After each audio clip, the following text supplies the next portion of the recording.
അധികം സംസാരിച്ച് വലിച്ചു നീട്ടാനോ വലുതാക്കാനോ ആഗ്രഹിക്കുന്നില്ല പരംവീർ സിംഗ്. നിലവിൽ ഇന്ത്യയിലെ ഏറ്റവും പൊട്ടൻഷ്യലുള്ള ഏറ്റവും കൂടുതൽ ഡിമാൻഡുള്ള യുവതാരം ആരാണ് എന്നുള്ള ചോദ്യത്തിന് 17 വയസ്സുകാരനായ അല്ല ഇപ്പൊ 18 പരംവീർ സിംഗ് എന്നല്ലാതെ വേറെ മറുപടിയൊന്നുമില്ല. പഞ്ചാബ് എഫ്സിയുടെ പ്രതിരോധത്തിലെ നെടുന്തൂണാണ് ഈ പയ്യൻ.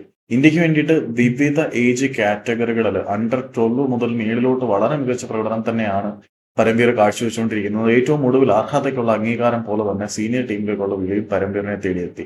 അതുകൊണ്ട് തന്നെ മോഹൻ ബഗാനെയും ഈസ്റ്റ് ബംഗാളിനെയും പോലെയുള്ള വമ്പന്മാർ താരത്തിനെ സ്വന്തമാക്കാൻ ആഗ്രഹിച്ചിരുന്നു എങ്കിൽ പോലും വളരെ സർപ്രൈസിംഗ് ആയിട്ട് യുവതാരങ്ങളിൽ കൂടുതലായിട്ട് ഇൻവെസ്റ്റ് ചെയ്യാൻ ആഗ്രഹിക്കുന്ന ഇവാൻ പെഡ്രോ പനലി എന്ന പരിശീലകന്റെ കീഴിൽ പ്രവർത്തിക്കുന്ന ജോൺ അബ്രഹാമിന്റെ ഉടമസ്ഥതയിലുള്ള നോർത്ത് ഈസ്റ്റ് യുണൈറ്റഡ് താരത്തിന്റെ കോൺട്രാക്ട് സ്വന്തമാക്കിയിരിക്കുകയാണ്. 3 വർഷത്തേക്ക് നോർത്ത് ഈസ്റ്റ് യുണൈറ്റഡിന്റെ പ്രതിരോധത്തിന്റെ നെടുനായകത്വം വഹിക്കാൻ പോകുന്നത് ഇനി പരംവീർ സിംഗ് ആയിരിക്കും.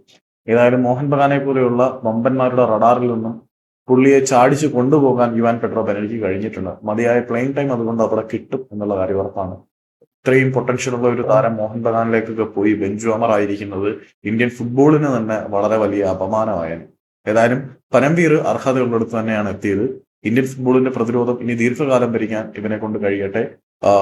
ഇന്ത്യൻ ഒറിജിൻ പ്ലേയേഴ്സ് വിദേശ മണ്ണിൽ നിന്നും ഇന്ത്യൻ നാഷണൽ ടീമിൽ കളിക്കാൻ വരുമ്പോൾ പരംവീറിനെ പോലെയുള്ള ക്വാളിറ്റി പ്ലേയേഴ്സിന് മിക്സ്ഡ് ആവാൻ പറ്റും. അല്ലാതെ നിലവിലുള്ള വേസ്റ്റുകളെ കൊണ്ടൊന്നും കാര്യമില്ല.